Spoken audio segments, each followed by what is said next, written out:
주님의 뜻을 이루소서.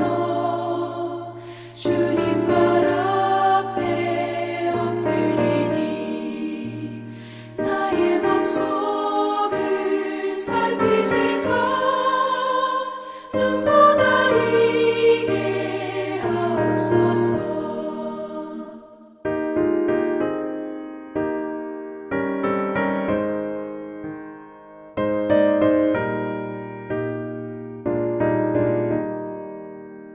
주님의 뜻을 이루소서. 병들어 몸이 피곤할 때 권능의 손을 내게 펴서 강건케 하여 주옵소서. 주님의 뜻을 이루소서. 온전히 나를 주장하사 주님과 함께 동행함을 만민이 알게 하옵소서. 아멘.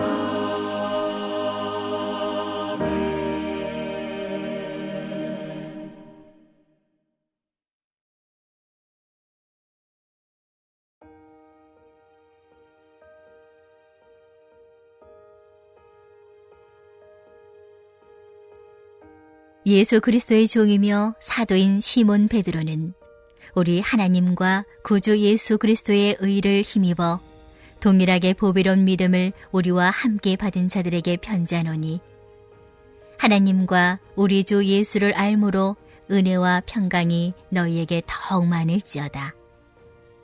그의 신기한 능력으로 생명과 경건에 속한 모든 것을 우리에게 주셨으니 이는 자기 영광과 덕으로서 우리를 부르신 이를 알므로 말미암음이라. 이로써 그 보배롭고 지극히 큰 약속을 우리에게 주사 이 약속으로 말미암아 너희가 정욕 때문에 세상에서 썩어질 것을 피하여 신성한 성품에 참여하는 자가 되게 하려 하셨느니라. 그러므로 너희가 더욱 힘써 너희 믿음의 덕을, 덕의 지식을, 지식의 절제를, 절제의 인내를, 인내의 경건을, 경건의 형제 우애를, 형제 우애의 사랑을 더하라.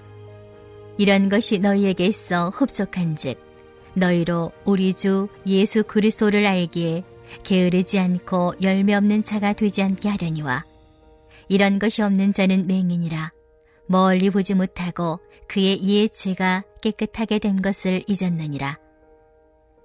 그러므로 형제들아 더욱 힘써 너희 부르심과 택하심을 굳게 하라. 너희가 이것을 행한즉 언제든지 실족하지 아니하리라.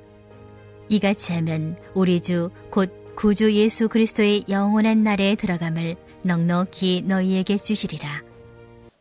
할렐루야! 오늘도 새벽을 깨워 하나님 앞에 나오신 여러분들을 진심으로 환영합니다.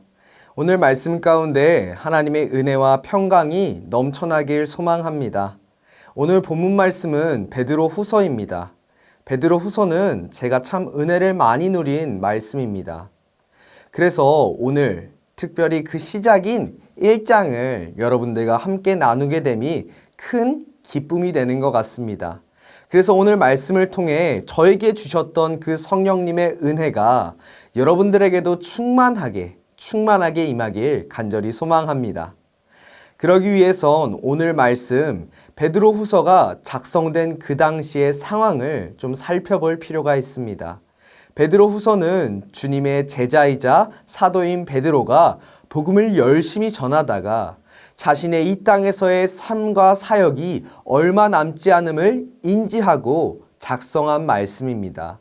베드로 전서는 외부의 탄압으로 인해서 고난당하는 교회를 위로하는 편지지만 오늘 말씀인 베드로 후서는 교회 안에서 일어나고 있는 그 거짓 교사들에 대한 경고와 천국에 대한 소망을 굳건히 함을 우리는 메시지를 통해 알 수 있습니다. 천국 소망에 대한 굳건한 믿음을 세우기 위해서는 우리에게 무엇이 필요한지 오늘 말씀을 통해 베드로는 이야기하고 있습니다. 2절의 말씀을 제가 한번 읽어드리도록 하겠습니다. 하나님과 우리 주 예수를 알므로 은혜와 평강이 너희에게 더욱 많을지어다. 아멘. 여러분, 은혜와 평강이 무엇을 통해 많아진다고 베드로는 우리에게 말하고 있습니까? 바로 주 예수를 알므로 은혜와 평강이 많을지어다 하고 말하고 있습니다. 여기서 주님을 안다는 것은 베드로 후서의 핵심 주제입니다. 주님을 안다는 것, 단순히 학문적인 지식으로 아는 것이 아니라 하나님과 나와의 그 관계적인 지식임을 알 수 있습니다.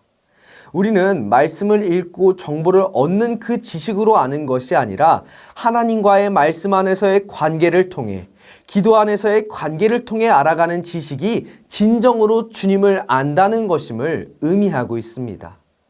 베드로가 오늘 3절과 4절에서 말하는 것처럼 주님께서는 우리에게 은혜와 평강을 주시기 위해, 천국의 소망을 주시기 위해 우리에게 주님을 아는 자, 신성한 성품에 참여하는 자가 되라고 권면하고 있습니다. 그래서 우리 모든 안디옥 교회 성도님들이 주님의 성품을 정보로 아는 것이 아니라 그 말씀과 기도 속에 살아계신 그 하나님의 은혜를 경험하여 신성한 성품에 참여하는 자가 되시길 간절히 소망합니다. 주님의 신성한 성품에 참여하는 자는 어떠한 자인지 오늘 말씀인 5절부터 7절에 잘 기록되어 있습니다. 제가 한번 읽어드리도록 하겠습니다. 그러므로 너희가 더욱 힘써 너희 믿음의 덕을, 덕의 지식을, 지식의 절제를, 절제의 인내를, 인내의 경건을, 경건의 형제 우애를, 형제 우애의 사랑을 더하라. 아멘. 여러분, 주님의 성품에 참여하는 자는 7가지의 모습을 나타낸다고 나와 있습니다. 덕, 지식, 절제, 인내, 경건, 우애, 사랑입니다.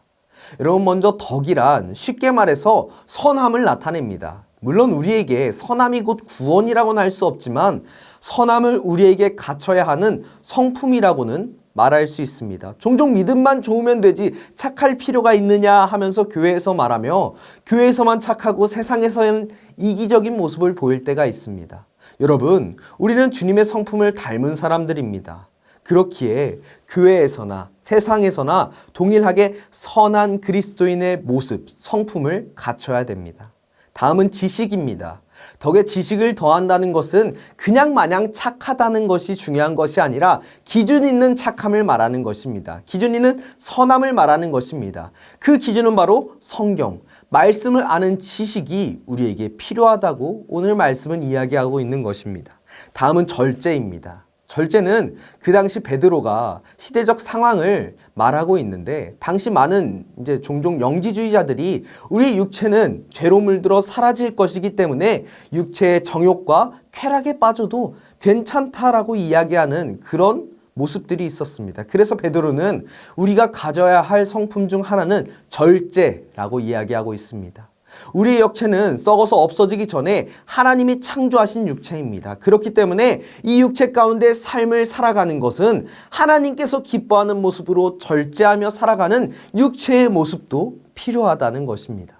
다음은 인내입니다. 인내는 단순히 화를 참는 성품이기도 하지만 주님의 구원을 진실로 믿으며 기대하는 인내를 말합니다. 특별히 지금 시대를 살아가는 우리에게 필요한 성품이라고 이야기하고 있습니다. 우리는 물질 만능주의 가운데 살아가기에 우리에게 가장 귀한 것이 하나님이 아닐 때가 많고 인내하지 못하며 그 하나님, 천국의 소망을 내려놓을 때가 많이 있습니다. 하지만 주님은 말씀하십니다.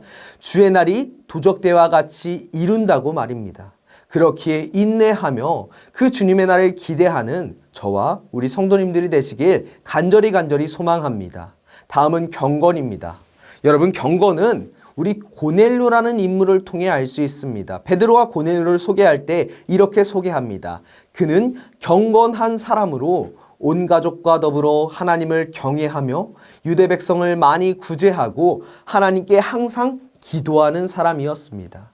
여러분, 진정한 경건은 그냥 외적인 모습이 아니라 하나님을 경외하며 이웃을 구제하는 자, 이웃을 사랑하는 자를 말하고 있습니다. 우애도 마찬가지입니다. 우리가 갖춰야 될 성품입니다. 이웃을 사랑하는 것이죠. 그리고 마지막 성품은 무엇이라고 기록되어 있습니까? 바로 사랑을 더하라 라고 말하고 있습니다. 베드로가 7가지 신성한 성품을 소개했지만 저는 사실 사랑은 모든 성품 위에 들어가야 하는 성품이라고 생각합니다. 그래서 6가지 성품이라고 표현하고 싶습니다. 그래서 어떻게 표현하느냐? 사랑 안에 있는 덕을, 사랑 안에 있는 지식을, 사랑 안에 있는 절제를, 사랑 안에 있는 인내를, 사랑 안에 있는 경건을, 사랑 안에 있는 우애를 이렇게 표현하고 싶습니다. 여러분, 그 이유는 우리가 너무나 잘 알고 있듯이 하나님은 사랑이시기 때문입니다. 하나님은 사랑이시기에 하나님의 가장 큰 성품은 사랑이시기 때문입니다. 그 주님께서 우리를 사랑하셨기에 사랑의 성품이 충만하셨기에 죄인된 우리를 부르시고 택하셔서 자녀 삼아 주셨다는 것입니다. 이 사실을 믿는 저와 여러분들이 되길 정말 간절히 소망합니다. 사랑하는 여러분, 이제 말씀을 마무리하려고 합니다. 베드로는 믿는 우리에게 자신이 마지막이 될 수 있는 고별 설교를 통해서 주님의 성품에 참여하는 자가 되어야 한다고 강조하고 있는 것입니다. 그 이유는 무엇입니까? 우리에게 가장 중요한 선물인 천국, 하나님 나라를 주님께서 약속해 주셨기 때문입니다. 그렇기 때문에 혼란스러운 세상 가운데서 주님의 성품인 덕과 지식과 절제와 인내와 경건과 우애, 그리고 그 모든 것 위에 있는 사랑을 힘써 닮도록 노력했을 때 우리 11절 말씀처럼 주 구주 예수 그리스도의 나라에 넉넉히 들어갈 수 있는 그런 주님의 자녀가 될 수 있다는 것입니다. 그런 주님의 자녀가 되어서 정말 주님을 만났을 때 착하고 충성된 자녀라고 칭찬받는 저와 여러분들이 되시길 정말 간절히 소망합니다. 우리 시간 함께 기도 제목을 읽고 우리 시간 간절히 주님께 주님의 성품을 닮은 자가 되기 원한다고, 또한 다음 세대를 향한 새 성전 건축이 순적하게 이루어질 수 있게 해달라고 시간 간절히 기도하도록 하겠습니다.